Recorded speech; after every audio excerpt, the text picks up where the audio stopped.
다 같이 일어나셔서 오늘 하나님의 말씀 같이 교독하는 시간 갖겠습니다. 오늘 다 함께 살펴볼 하나님의 말씀은 디도서 1장입니다. 디도서 1장 오늘 1절에서 4절 말씀까지 보도록 하겠습니다. 디도서 1장 1절에서 4절입니다.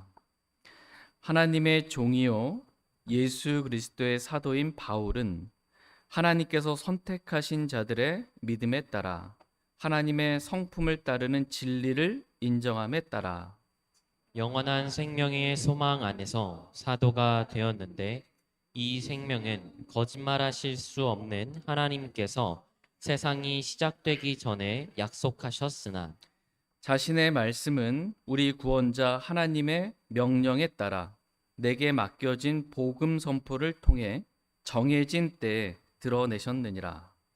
바울은 공통의 믿음을 따라 나의 아들이 된 디도에게 편지하노니 하나님 아버지와 우리 구원자 주 예수 그리스도로부터 은혜와 긍휼과 화평이 있기를 원하노라. 아멘. 잠시 말씀을 기도하겠습니다. 네, 오늘 말씀의 제목은 우리에게 있어야 할 것들, 은혜와 긍휼과 화평입니다. 우리에게 있어야 할 것들, 은혜와 긍휼과 화평이라는 제목으로 하나님의 말씀 전하는 시간 갖도록 하겠습니다. 하나님은 오늘 저와 여러분들에게 있어야 할 것들이 무엇인지를 말씀해 주고 계십니다. 우리에게 있어야 할 것들은 은혜와 긍휼과 화평이라고 말씀하십니다. 하나님 아버지와 우리 구원자 주 예수 그리스도로부터 은혜와 긍휼과 화평이 있기를 원하노라 이렇게 말씀하십니다. 그럼에도 불구하고 너무나 많은 사람들이 하나님으로부터 오는 은혜와 긍휼과 화평을 구하며 살기보다 부와 명예와 건강을 추구하며 살아갑니다. 이것은 그리스도인이라고 해서 예외가 아닙니다. 아니, 오히려 그리스도인이 부와 명예와 건강을 하나님께서 주신 복이라고 생각하며 그것들을 얻기 위해 하나님도 믿고 교회도 다니고 기도도 하고 열심 봉사, 충성을 다하는 것입니다. 이유는 하나님께서 주시는 복, 즉 부와 명예와 건강을 얻기 위한 것입니다. 그러나 이러한 모든 것들은 다 겉사람들을 위한 것들입니다. 하나님은 우리에게 세상이나 세상에 있는 것들을 사랑하지 말라고 말씀하십니다. 이는 세상에 있는 모든 것, 즉 육신의 정욕과 안목의 정욕과 인생의 자랑이 아버지에게서 나지 아니하고 세상에서 나기 때문이라고 말씀하십니다. 하나님은 우리가 썩어 없어질 겉사람을 위한 정욕들을 구하며 살지 않기를 원하십니다. 하나님은 우리가 거듭난 새 사람, 즉 속사람을 위한 것들을 구하며 살기를 원하십니다. 속사람에게 있어야 할 것들, 그것은 은혜와 긍휼과 화평입니다. 하나님 아버지와 우리 구원자 주 예수 그리스도로부터 오는 은혜와 긍휼과 화평이 우리 속사람에게 있으면 우리는 겉사람을 따라, 즉 육신을 따라 살지 아니하고 성령을 따라 사는 성령의 사람들이 다 될 것입니다. 그러므로 하나님은 우리가 육신의 정욕을 따라 사는 육신적인 그리스도인들이 아니라 성령을 따라 사는 영적인 그리스도인들이 다 되기를 원하십니다. 성령을 따라 사는 영적인 그리스도인에게 있어서 반드시 있어야 할 것들은 은혜와 긍휼과 화평이라고 말씀하십니다. 하나님께서 오늘 저희 모두에게 하나님 아버지와 우리 구원자 우리 주 예수 그리스도로부터 오는 은혜와 긍휼과 화평을 넘치도록 주시는 귀하고 복된 시간 되길 원합니다. 다 같이 디도서 1장 1절 말씀 보겠습니다. 디도서 1장 1절입니다. 같이 읽겠습니다. 시작.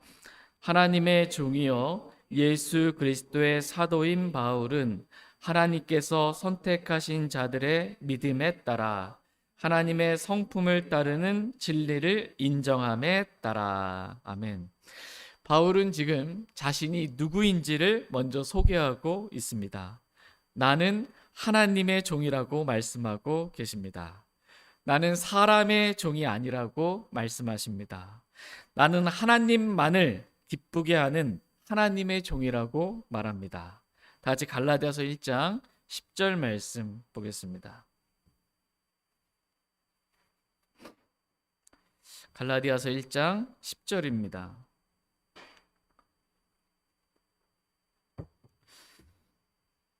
갈라디아서 1장 10절 말씀 같이 읽겠습니다. 시작.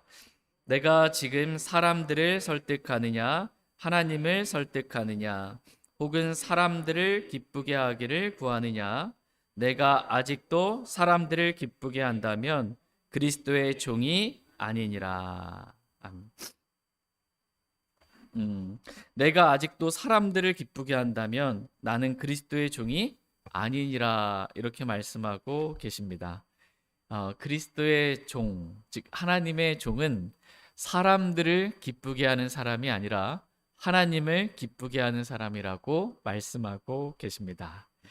이 구절은 제가 헌신했을 때 이 말씀 붙잡고 하나님 저는 사람들을 기쁘게 하는 그러한 삶 살고 싶지 않습니다. 저는 오직 하나님만을 기쁘게 해드리는 그러한 삶 살고 싶습니다라고 주님께 헌신했던 그러한 말씀입니다. 이러한 말씀이 저와 여러분들에게 정말 헌신할 수 있는 말씀대로 살고자 하는 주님만을 기쁘시게 해드리는 귀하고 복된 삶이 될 수 있도록 이 말씀이 저희 모두를 이끌어 주시길 원합니다. 하나님의 종은 모든 것의 중심과 이 초점이 다 자신의 주인이신 하나님께 맞추어져 있지 사람에게나 자기 자신에게 맞추어져 있지 않습니다. 종이 주인을 기쁘게 하는 방법은 매우 간단합니다. 그것은 순종입니다.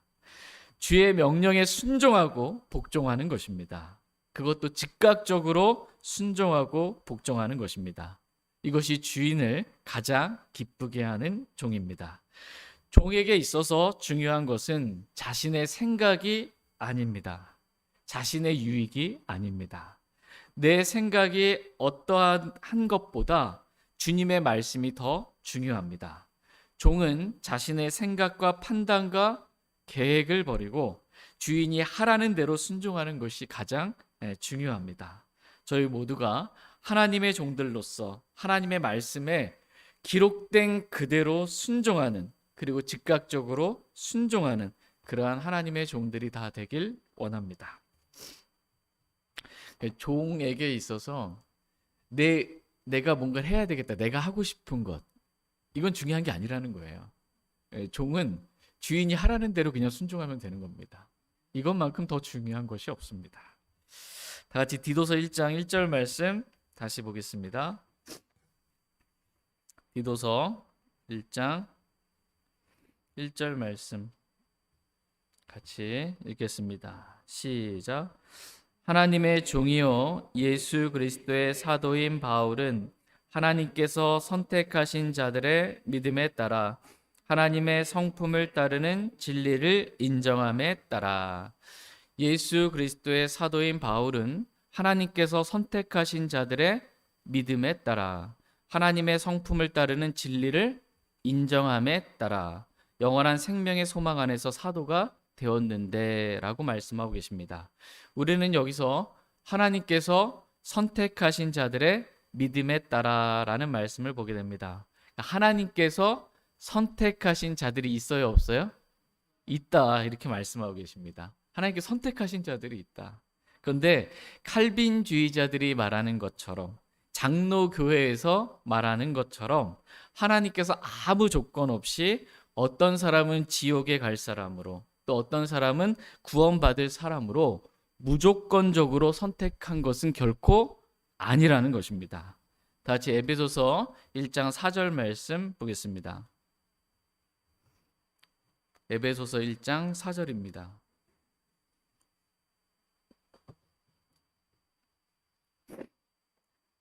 에베소서 1장 4절 말씀 같이 읽겠습니다. 시작.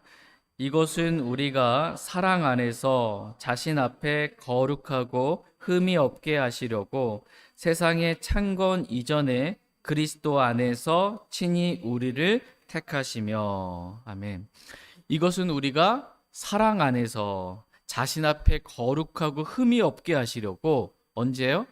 세상의 창건 이전에 그리스도 안에서 친히 우리를 택하시며라고 말씀하고 계십니다. 세상의 창건 이전에 그리스도 안에서 친히 우리를 택하셨다, 이렇게 말씀하고 계십니다. 그리스도 안에서라는 조건이 있습니다. 그런데 이 칼빈주의자나 장로교에서는 이 조건, 그리스도 안에서라는 이 조건을 빼고 무조건적인 그러한 선택을 주장하고 있습니다. 하나님은 그리스도 밖에 있는 자들을 선택하신 것이 아닙니다. 하나님은 그리스도 안에 있는 우리를 택하신 것입니다. 여기서 우리는 그리스도를 믿고 구원받은, 그래서 그리스도 안에 있게 된 우리를 말합니다. 그러므로 하나님께서 선택하신 자들은 주 예수 그리스도를 믿고 구원받은, 그래서 그리스도 밖에 있었던 자가 그리스도 안에 있게 된 구원받은 모든 그리스도인들을 말합니다. 이렇게 하나님께서 선택하신 자들의 믿음에 따라, 이 믿음이 오늘 본문 말씀 디도서 1장 4절에 기록된 공통의 믿음입니다. 4절 말씀 보시면 바울은 공통의 믿음을 따라 나의 아들이 된 디도에게 편지하노니 라고 말씀하고 있습니다. 바울이 디도에게 복음을 전했고 디도는 복음이신 주 예수 그리스도를 믿었습니다. 그래서 주 예수 그리스도의 믿음을 선물로 받았습니다. 이 믿음은 바울이 선물로 받은 믿음이나 우리가 주 예수 그리스도를 믿으면, 빌리브하게 되면 예수 그리스도의 믿음을 우리가 선물로 받게 됩니다. 그래서 바울이 이렇게 받게 된 예수 그리스도의 믿음이나 디도가 복음을 믿음으로 받게 된 믿음이나 다 공통의 그러한 믿음이다라는 것입니다. 바울은 하나님께서 선택하신 자들의 믿음에 따라 하나님의 성품을 따르는 진리를 인정함에 따라 영원한 생명의 소망 안에서 사도가 되었다고 말합니다. 우리는 여기서 하나님의 성품에 따르는 진리라는 말씀을 보게 됩니다. 하나님은 진리이십니다. 그러므로 모든 진리는 하나님의 성품을 따른 것들입니다. 하나님의 성품 가운데 하나가 완전함입니다. 하나님이 불완전한 분이십니까? 완전하신 분이십니다. 그래서 진리는 완전합니다. 또한 하나님의 성품 가운데 하나가 영원함입니다. 하나님은 변하지 않습니다. 영원 전부터 영원까지 영원하신 그러한 분이십니다. 그러므로 진리는 영원합니다. 그런데 성경은 아버지의 말씀은 진리니이다 라고 말씀하고 계십니다.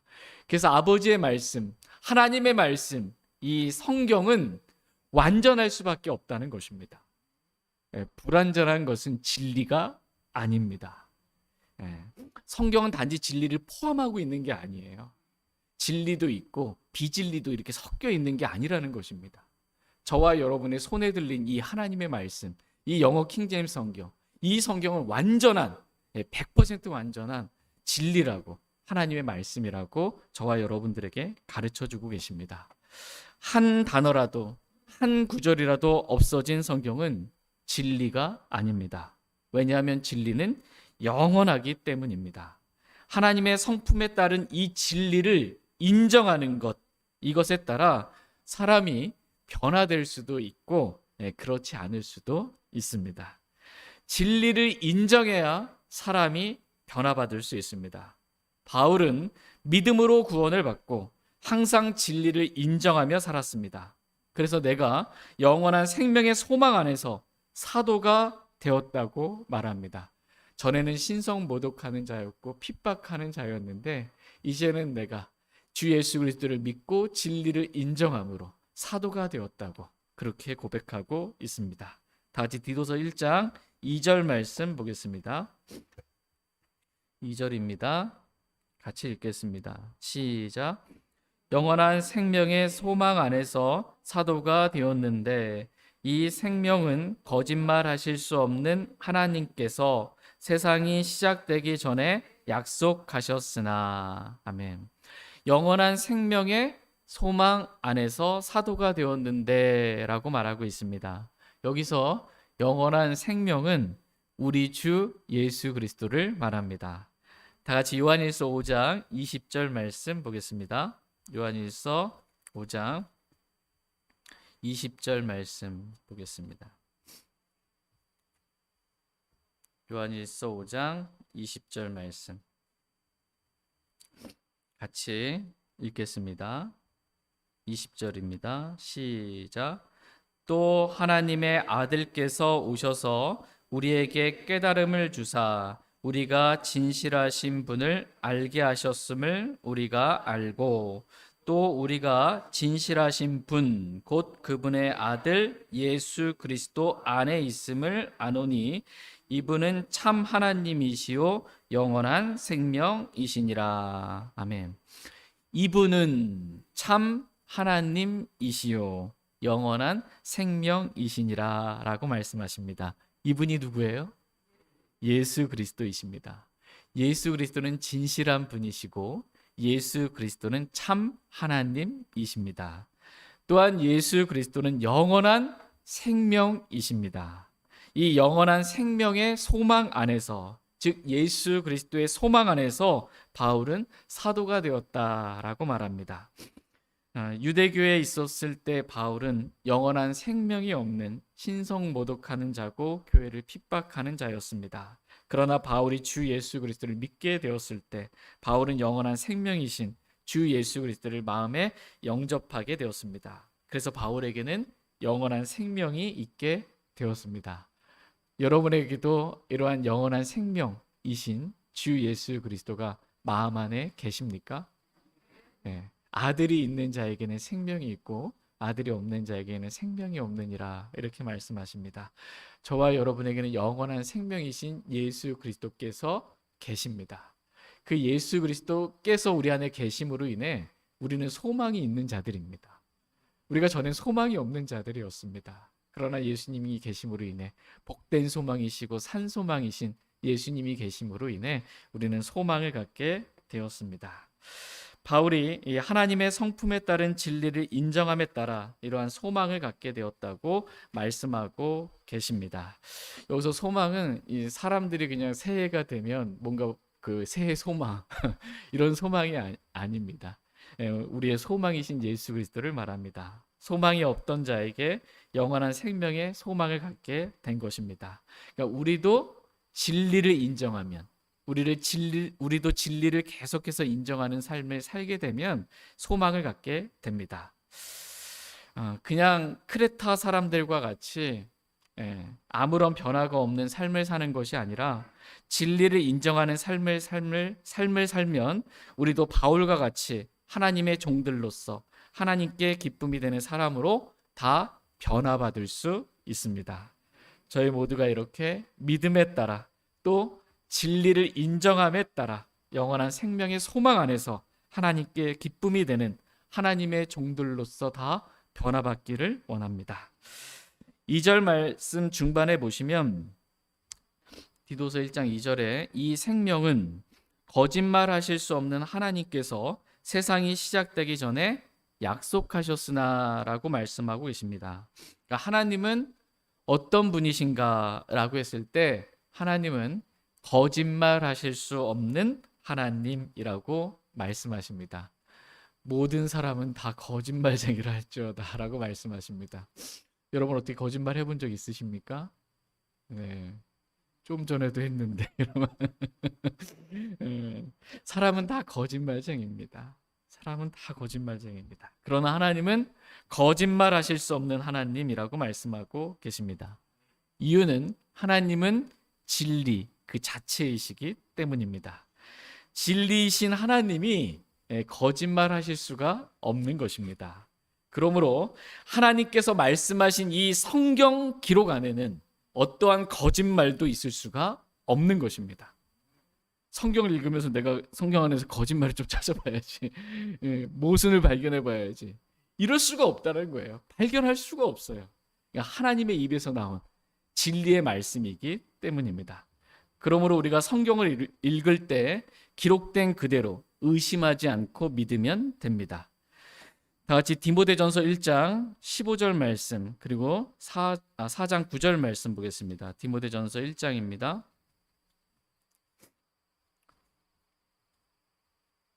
디모데전서 1장 15절 말씀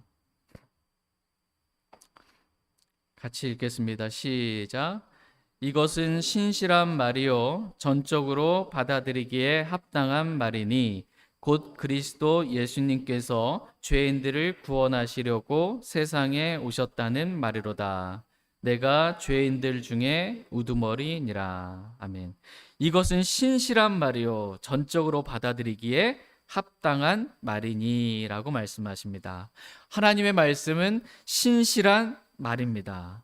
여기서 신실하다라는 것은 믿을 만하다라는 것입니다. 하나님의 말씀은 믿을 만한 말씀입니다. 그러므로 하나님의 말씀은 전적으로 받아들이기에 합당한 말이라고 말씀하십니다. 하나님의 말씀에 오류가 있다거나 잘못이 있을 수 있다는 그런 생각은 다 버리고 믿음 없는 악한 마음은 다 버리고 그냥 전적으로 읽은 그대로 기록된 그대로 하나님 말씀을 온전히 받아들이기만 하면 된다고 말씀하십니다. 이것이 믿음입니다. 다 같이 디모데전서 4장 9절 말씀도 보겠습니다. 9절 같이 읽겠습니다. 시작. 이것은 신실한 말이요 전적으로 받아들이기에 합당한 말이로다. 아멘. 저희 모두가 믿을 만한 신실한 하나님의 말씀을 의심하지 말고 전적으로 받아들이길 원합니다. 이렇게 말씀을 신뢰하고 받아들일 때, 즉 말씀에 기록된 그대로 믿을 때 진리를 아는 데까지 이를 수가 있습니다. 그러나 믿지를 않으면 내가 읽은 말씀, 내가 기록된 말씀, 이 말씀을 믿지를 않으면 아무리 성경 공부를 열심히 해도 진리를 아는 데는 도달할 수 없다. 이렇게 성경은 말씀하십니다. 디모데후서 3장 17절 말씀에서 항상 배우나, 항상 배우는 건 좋은 겁니다. 항상 배우나 결코 진리를 아는 데까지 도달할 수 없느니라 이렇게 말씀하고 계십니다. 왜 항상 열심히 배우는데 진리를 아는 데까지 도달하지 못하는 것일까요? 그 이유는 진리를 믿지 않았기 때문입니다. 믿어야 알 수가 있어요. 믿음으로 깨닫는 것입니다. 근데 믿지 않으면 알 수가 없는 것입니다. 저희 모두가 언제나 이 완전한 하나님의 말씀, 없어지지 않는 하나님의 말씀, 이 킹제임스 성경을 전적으로 받아들이며 진리를 아는 데까지 다 도달하길 원합니다. 다 같이 디도서 1장 2절 말씀 다시 한번 보겠습니다. 너무나 많은 사람들이 킹제임스 성경에 대해서 이제 많이들 압니다. 그런데 이제 단지 알 뿐이지 킹제임스 성경이 진리라고 믿지는 않습니다. 그러니까 진리를 아는 데까지는 도달하지 않은 거예요. 이유는 들었으나 배웠으나 믿지 않았기 때문입니다. 안타까운 일입니다. 디도서 1장 2절 말씀 같이 읽겠습니다. 시작. 영원한 생명의 소망 안에서 사도가 되었는데 이 생명은 거짓말하실 수 없는 하나님께서 세상이 시작되기 전에 약속하셨으나 이 생명은 거짓말하실 수 없는 하나님께서 세상이 시작되기 전에 약속하셨으나 라고 말씀하고 계십니다. 여기서 이 생명은 예수 그리스도를 말합니다. 요한복음 14장 6절 말씀에서 예수님께서 내가 곧 길이요 진리요 생명이니 나를 통하지 않고서는 아무도 아버지께 오지 못하느니라 이렇게 말씀하십니다. 예수님이 생명이라고 말씀하십니다. 이 생명은 즉 예수님은 거짓말하실 수 없는 하나님께서 세상이 시작되기 전에 약속하셨다는 것입니다. 하나님은 세상이 시작되기 전에 이 세상을 창조하시기 전에 예수님을 우리의 구원자로 온 인류의 구원자로 약속하셨습니다. 다 같이 베드로전서 1장 20절 말씀 보겠습니다. 베드로전서 1장 20절입니다.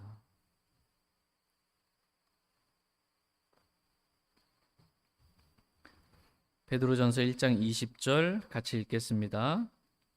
시작. 참으로 그분께서는 세상의 창건 이전에 미리 정하여졌으나 이 마지막 때에 너희를 위해 드러나셨으며. 아멘. 참으로 그분께서는 세상의 창건 이전에 미리 정하여졌으나 이 마지막 때 너희를 위해 드러나셨으며 라고 말씀하십니다. 예수님은 세상의 창건 이전에 미리 정하여지셨습니다. 하나님께서 예수님을 우리의 구원자로 정하신 것입니다. 정하신 시점은 세상의 창건 이전입니다. 그런데 예수님이 우리의 구원자로 드러난 시점은 언제입니까? 마지막 때 우리를 위해 드러나셨다. 이렇게 말씀하십니다. 마지막 때 예수 그리스도께서 우리의 죄들로 인하여 십자가에 못 박혀 피 흘려 죽으시고 부활하심으로 우리의 구원자로 예수님께서 드러나신 것입니다. 다 같이 요한일서 2장 25절 말씀 보겠습니다. 요한일서 2장 25절입니다. 요한일서 2장 25절 말씀 같이 읽겠습니다. 시작. 그분께서 우리에게 약속하신 약속은 이것이니 곧 영원한 생명이라. 아멘. 그분께서 우리에게 약속하신 약속은 이것이니 곧 영원한 생명이니라고 말씀하고 계십니다. 거짓말하실 수 없는 하나님께서 우리에게 영원한 생명이신 주 예수 그리스도를 세상이 시작되기 전에, 세상의 창건 이전에 약속하셨습니다. 그런데 드러난 것은 하나님께서 정하신 때, 즉 마지막 때에 드러난 것입니다. 다 같이 디도서 1장 3절 말씀 보겠습니다.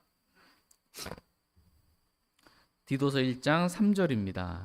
같이 읽겠습니다. 시작. 자신의 말씀은 우리 구원자 하나님의 명령에 따라 내게 맡겨진 복음 선포를 통해 정해진 때에 드러내셨느니라. 아멘. 자신의 말씀은, 하나님의 말씀은 우리 구원자 하나님의 명령에 따라 내게 맡겨진 복음 선포를 통해 정해진 때에 드러내셨느니라 라고 말씀하십니다. 여기서 자신의 말씀은 하나님의 말씀이신 예수 그리스도를 말합니다. 다 예수 그리스도의 영원한 생명도 말씀도 예수 그리스도이십니다. 예수 그리스도는 우리 구원자 하나님의 명령에 따라 드러나셨다. 이렇게 말씀하고 계십니다. 하나님의 명령이 없어요. 그럼 어떻게 될까요? 드러날 수가 없는 거예요. 빛이 있으라 라고 명령하셔야 빛이 있는 거예요. 하나님께서 무엇이든 명령하셔야 그것이 이루어지는 것입니다. 하나님께서 명령하셨기 때문에 예수님께서 마지막 때, 하나님께서 정하신 때에 드러나게 된 것입니다. 그러니까 사람이 뭔가 애쓰고 힘쓴다고 해서 되는 게 아니라는 거예요. 하나님의 명령이 있어요. 하나님의 말씀이 있어야 그 일이 이루어집니다. 근데 어떻게 드러나셨습니까? 내게 맡겨진 복음 선포를 통해 예수님이 드러나셨다. 이렇게 말씀하고 계십니다. 예수님이 드러나는 방법은 복음 선포라는 것입니다. 복음은 우리 주 예수 그리스도에 관한 것으로 라고 말씀하고 계십니다. 예수님을 우리가 드러내는 방법. 여러분 예수님 드러내며 살기를 원하십니까? 입은 쿡 담고 삶으로 뭘 한다고 해서 드러나는 게 아니에요. 예수님이 드러나는 방법은 복음 선포입니다. 내 입을 벌려서 예수님이 어떠한 분이신지 선포하는 것. 이걸 통해서 예수님이 드러나게 되는 것입니다. 근데 언제 드러나셨다라고 오늘 본문 말씀하십니까? 정해진 때에 드러나셨다. 이렇게 말씀하십니다. 하나님께서 정하신 때가 있다라는 것입니다. 다시 갈라디아서 4장 4절 5절 말씀 보겠습니다. 갈라디아서 4장 4절 5절입니다. 갈라디아서 4장 4절 제가 먼저 읽겠습니다. 그러나 때가 충만히 찼을 때 하나님께서 자신의 아들을 보내사 여자에게서 나게 하시고 율법 아래 있게 하셨나니 이것은 율법 아래 있는 자들을 구속하시고 우리가 아들로 입양을 받게 하려 하심이라. 아멘. 그러나 때가 충만히 찼을 때 하나님께서 자신의 아들을 보내사 여자에게서 나게 하시고 율법 아래 있게 하셨나니라고 말씀하십니다. 여기서 때가 충만히 찼을 때, 그때가 2절 말씀 눈으로 보시면 아버지가 정한 때입니다. 아버지가 정한 때, 때가 충만히 찼을 때, 그때 아들을 보내사 여자에게서 나게 하시고 우리의 죄들로 인해 십자가에 못 박혀 피 흘려 죽게 하시고 부활하게 하시며 복음 선포를 통해 자신의 말씀이, 즉 예수 그리스도를 드러내셨다라는 것입니다. 이것은 율법 아래 있는 자들을 구속하시고 우리가 아들로 입양을 받게 하려 하심이라고 말씀하고 계십니다. 율법 아래 있는 유대인들을 하나님께서 예수 그리스도를 통해 구속하셨습니다. 또 예수 그리스도를 믿은 우리는 하나님의 아들로 입양해 주셨습니다. 그러니까 저와 여러분이 누구의 아들이라는 거예요? 하나님의 아들이라고 말씀하고 계십니다. 내가 하나님의 아들입니다. 하나님의 아들로 저와 여러분이 입양된 것입니다. 이 얼마나 놀라운 은혜입니까? 나 같은 자를 하나님의 아들로 삼아 주셨다니 하나님께 감사와 찬양과 모든 영광을 올려드리길 원합니다. 다시 디도서 1장 4절 말씀 보겠습니다. 그러니까 하나님은 우리를 아들로 먼저 삼아 주시고 아들답게 살라고 하시는 거예요. 내가 아들답게 살면 내가 아들로 인정해 줄게. 이게 아니, 순서를 바꾸면 안 됩니다. 일단 아들같이 사는 우리를 그리스도의 보혈로 깨끗이 용서해 주시고 마귀의 자녀였던 우리를 하나님의 아들로 삼아 주신 다음에 이제 어떻게 하면 아들답게 살아갈 수 있는지, 혼자 안 되니까 예수님이 우리 안에, 하나님의 아들이신 예수님이 우리 안에 들어와 사시는 거예요.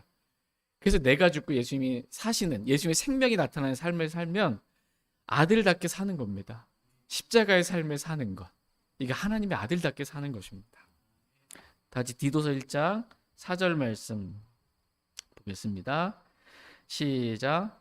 바울은 공통의 믿음을 따라 나의 아들이 된 디도에게 편지하노니 하나님 아버지와 우리 구원자 주 예수 그리스도로부터 은혜와 긍휼과 화평이 있기를 원하노라. 아멘. 바울은 공통의 믿음을 따라 나의 아들이 된 디도에게 편지하노니 하나님 아버지와 우리 구원자 주 예수 그리스도로부터 은혜와 긍휼과 화평이 있기를 원하노라라고 말씀하고 계십니다. 여기서 우리는 우리 구원자 주 예수 그리스도라는 말씀을 보게 됩니다. 3절 말씀에서는 우리 구원자 하나님이라는 말씀을 보게 됩니다. 그러니까 하나님이 우리의 구원자이시고 주 예수 그리스도가 우리의 구원자이십니다. 이 말씀은 주 예수 그리스도가 바로 하나님이시라는 말씀입니다. 이와 같이 성경 곳곳에서 예수 그리스도가 참 하나님이심을 증언해주고 있는 구절들이 참 많이 있습니다. 바울은 지금 디도에게 그리고 모든 그리스도인들에게 있어야 할 것들이 무엇인지를 말씀해주고 계십니다. 그것은 은혜와 긍휼과 화평이라고 말씀하고 계십니다. 저와 여러분들에게 은혜가 있어야 한다고 말씀하십니다. 하나님 아버지와 우리 구원자 주 예수 그리스도로부터 오는 은혜가 있어야 합니다. 은혜는 하나님께서 베풀어 주신 모든 것이 다 은혜입니다. 다 같이 요한복음 3장 27절 말씀 보겠습니다. 요한복음 3장 27절 말씀 보겠습니다. 같이 읽겠습니다. 시작. 요한이 응답하여 이르되 하늘에서 어떤 사람에게 무엇을 주지 아니하시면 그가 아무것도 받을 수 없느니라. 아멘. 하늘에서 어떤 사람에게 무엇을 주지 아니하시면 그가 어떻게 해요? 아무것도 받을 수 없느니라. 이렇게 말씀하십니다. 이 말씀이 진리입니다. 신실한 말씀이 온전히 받아들이기 합당한 말씀입니다. 하늘에 누가 계세요? 하늘에 계신 우리 아버지요. 하나님이 계십니다. 하늘에서 하나님께서 어떤 사람에게 무엇을 주지 않으면 사람은 아무것도 받을 수 없다는 거예요. 여러분이 지금 가지고 있는 것들, 뭔가 받은 것들이 있잖아요. 나의 어떠함에서 나온 것들이 아니라는 것입니다. 하나님께서 다 은혜로 주신 것들이다. 그래서 내가 받을 수 있었던 것이다 라고 말씀하고 계십니다. 우리가 지금 이렇게 숨을 쉬며 사는 이 공기도, 또 오늘 우리에게 내려주시는 햇빛도 다 하나님께서 주신 은혜라는 것입니다. 이렇게 하나님께서 자신의 해를 악한 자들과 선한 자들 위해 떠오르게 하시고 비를 의로운 자들과 불의한 자들 위해 내려주시는, 즉 모든 사람들에게 내려주시는 은혜도 있지만 하나님께서 믿는 자들에게 주시는 은혜가 있다라고 말씀하고 계십니다. 하나님 정말 은혜로운 분이셔서 악한 자든 선한 자든 다 이렇게 다 동일하게 햇빛을 비춰주시는 거예요. 불의한 자든 의로운 자든 하나님께서 다 비를 내려주시는 거예요. 그냥 비 오는데 어떤 사람 불의한 자는 안 내려주고 막 이렇게 하는 게 아니라는 거예요. 모두에게 다 하나님께서 그냥 은혜로 내려주시는 것들이 있다라는 것입니다. 그러나 하나님께서 믿는 자들에게만 주시는 그러한 은혜가 있다고 말씀하십니다. 하나님은 주 예수 그리스도를 믿는 자들에게 구원의 은혜를 내려주십니다. 이 은혜가 우리에게 있어야 합니다. 절대로 우리가 이렇게 같이 교회 생활하는데 우리 중에 예수 그리스도를 믿지 아니함으로 인해 구원의 은혜를 받지 못한 분들이 한 분이라도 결코 있지 않기를 원합니다. 또한 하나님은 말씀을 믿는 자에게 말씀의 은혜를 내려주신다고 말씀하십니다. 그리스도인은 이 말씀의 은혜가 있어야 살아갈 수 있습니다. 그래서 하나님께서 날마다 저와 여러분들에게 성경을 읽으라고 말씀하고 계십니다. 그러면 내가 날마다 말씀의 은혜를 내려주시겠다라는 것입니다. 말씀의 은혜는 우리의 마음을 말씀의 물로 깨끗이 씻어주십니다. 은혜의 단비가 내린다고 그러잖아요. 은혜의 단비. 이 하나님 말씀 물과 같아요. 그래서 말씀의 은혜가 우리 마음에 있으면 마음 안에 더러운 것들, 육신 안에 속한 것들, 악한 것들, 이것들을 씻어주십니다. 말씀의 은혜는 이 완악하고 딱딱하고 거친 우리의 마음을 어린아이의 살과 같이 부드럽게 해줍니다. 말씀의 은혜가 우리의 마음을 변화시키고 우리의 말을 변화시키며 우리의 삶을 변화시켜 주십니다. 그래서 말씀의 은혜가 우리를 이 세상에서 하나님의 아들답게 살게 해 줍니다. 말씀의 은혜가 우리로 하여금 열매를 맺게 합니다. 말씀의 은혜가 우리를 든든히 세워주고 우리에게 상속 유업을 준다고 말씀하십니다. 말씀의 은혜가 우리의 삶이 보상받는 삶이 되게 해 줍니다. 그러므로 우리에게 반드시 있어야 할 것은 이 은혜라고 말씀하고 계십니다. 하나님은 교만한 자는 물리치시고 겸손한 자에게는 은혜를 베푸시는 분이십니다. 그러므로 우리가 하나님과 사람 앞에서 우리 자신을 낮추어 늘 겸손하기를 원합니다. 또한 하나님은 은혜를 얻기 위해 은혜의 왕자에 계신 하나님께 나아오는 자에게 은혜를 베푸시는 분이시라고 말씀하십니다.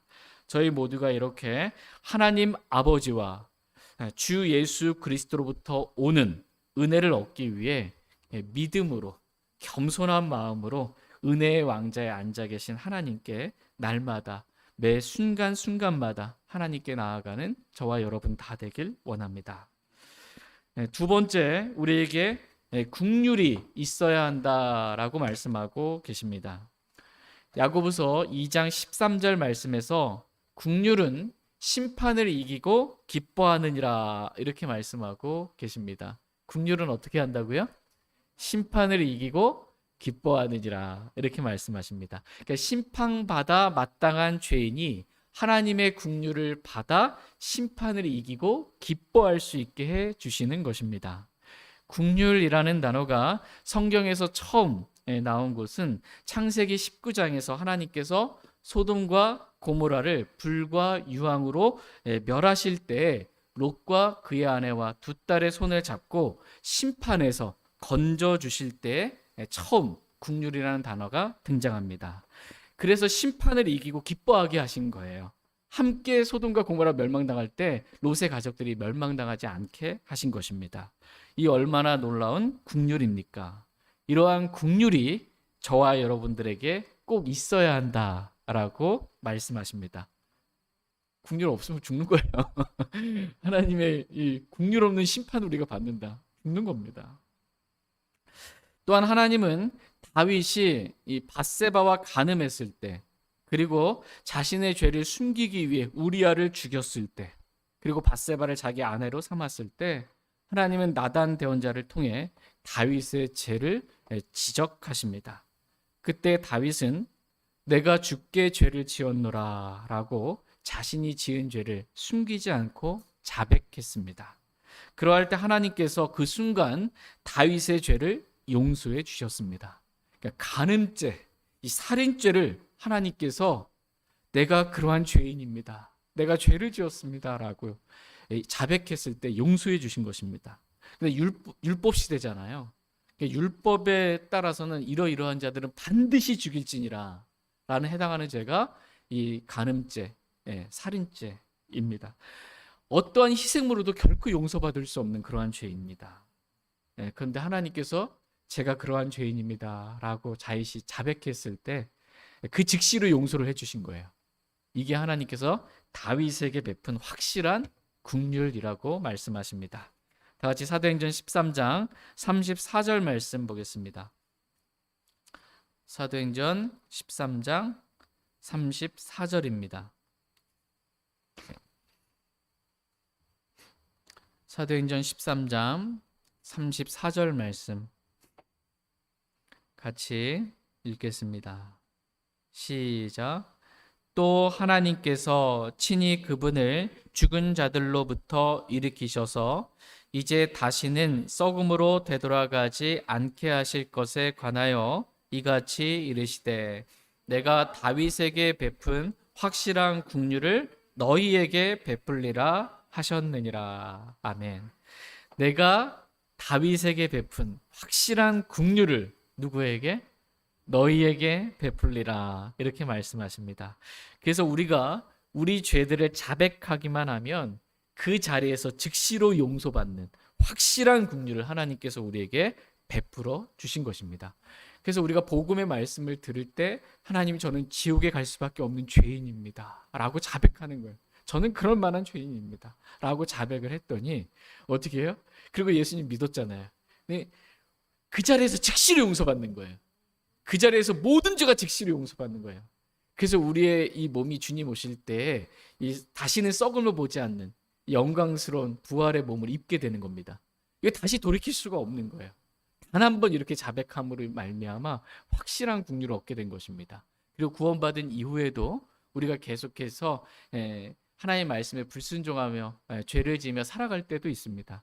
그때마다 우리가 자백하면 하나님은 신실하셔서 우리의 모든 죄들을 용서해 주신다, 이렇게 말씀하고 계십니다. 자백하기만 하면 용서받는, 그 자리에서 즉시로 용서받는 이런 확실한 국률을 저와 여러분들에게 베풀어 주신다라고 말씀하십니다. 사도 바울은 또한 주의 국률을 받아 신실한 자가 되었다, 이렇게 말씀하고 계십니다. 바울이 주님의 국률을 받았더니 어떤 사람이 된 거예요? 신실한 자가 된 것입니다. 저와 여러분 신실한 자가 되기를 원하십니까? 내가 신실한 자가 되기 위해서 필요한 건 주님의 국률이라는 것입니다. 주의 국률을 받아 신실한 자가 되는 것입니다.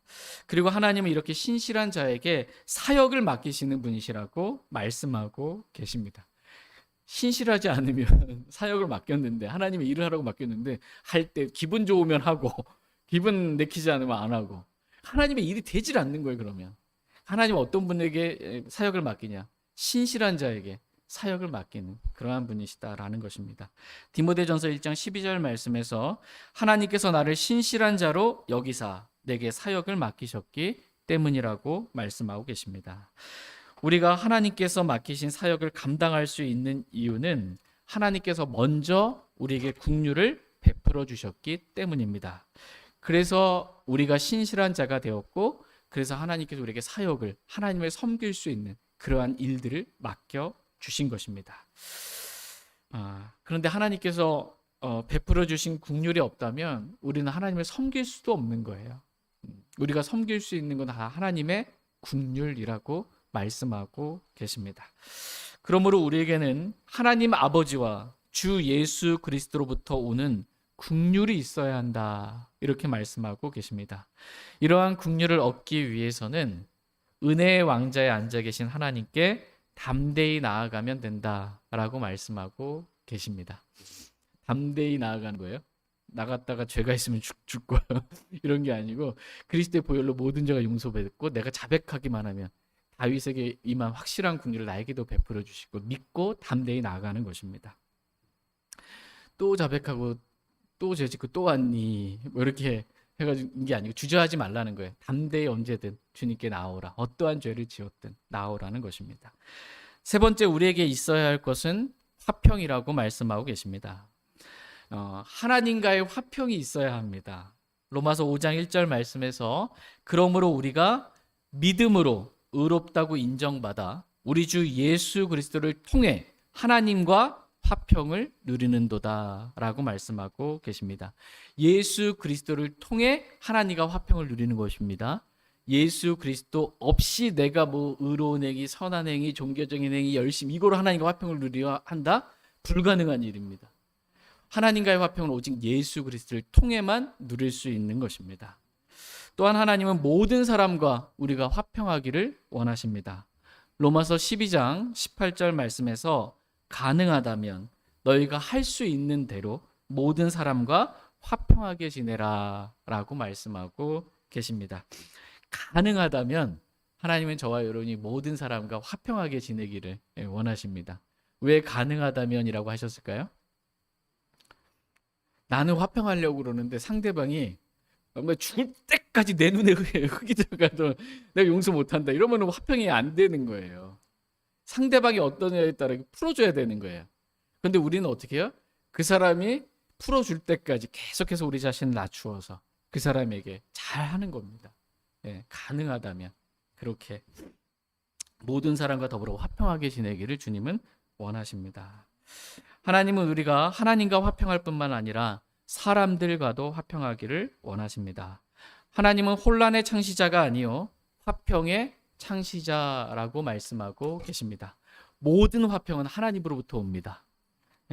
우리에게 화평을 주시는 분은 하나님이십니다. 하나님은 또한 우리의 마음이, 그리스도인의 마음이, 저와 여러분의 마음이 늘 화평하기를 원하십니다. 이 세상이 이해할 수 없는 하나님께서 주시는 그 완전한 화평이 우리의 마음을 다스리기를 하나님은 원하십니다. 다 같이 골로새서 3장 15절 말씀 보겠습니다. 골로새서 3장 15절입니다.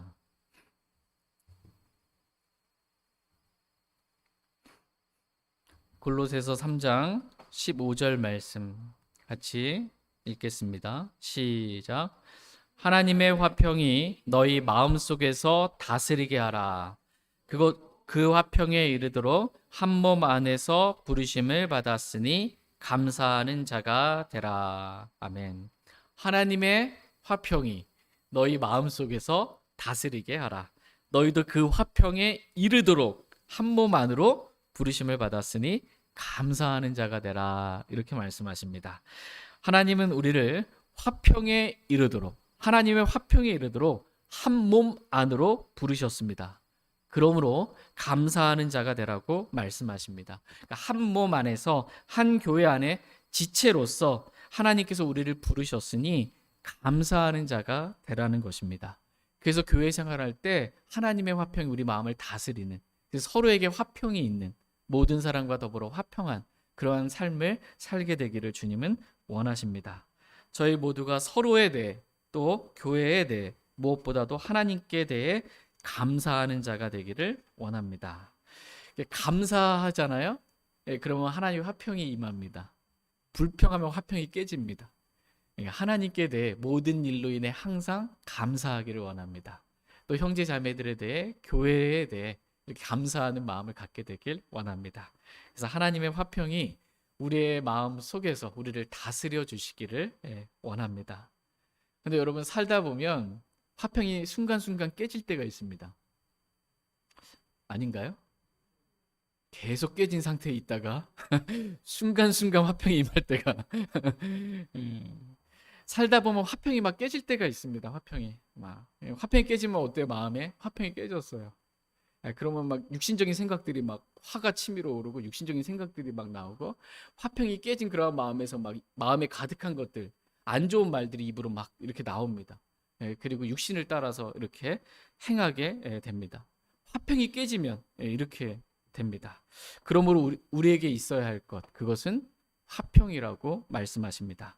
하나님의 화평이 우리 마음을 다스림으로 우리가 육신을 따라 살지 않고 성령의 열매인 화평을 맺으며 살기를 하나님은 원하십니다. 하나님의 왕국은 먹는 것과 마시는 것이 아니요 성령님 안에서 의와 화평과 기쁨이니라 이렇게 말씀하고 계십니다.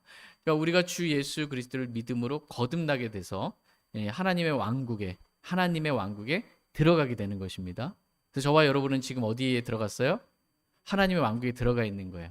이 하나님의 왕국 안에 우리는 살고 있는 겁니다. 네, 이 하나님의 왕국은 먹는 것과 마시는 물질적인 것들이 아니라는 것입니다. 하늘의 왕국은 이 땅에서 이루어지게 돼 천년 왕국 때 이루어지게 돼 물질적인 눈에 보이는 그런 왕국이 실제로 이루어지는 것입니다.